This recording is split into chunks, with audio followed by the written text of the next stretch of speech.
বৌমা, ফাইনালি 1 বছর পর ওর সঙ্গে দেখা হবে।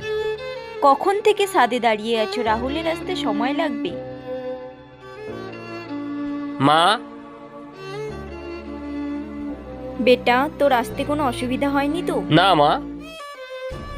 ওকে দেখতে অনেক হ্যান্ডসাম লাগছে। এই নাও পানি। মা আমি ফ্রেশ হয়ে আসছি। ওনার সাথে কথা বলার সময়ই পাচ্ছি না। হু।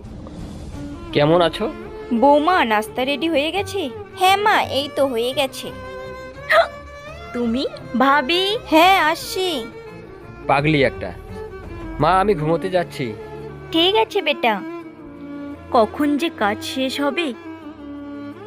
এতদিন পর এসে আমার সঙ্গে কথা না বলেই ঘুমিয়ে পড়লো। আমার তো ভাগ্যটাই খারাপ।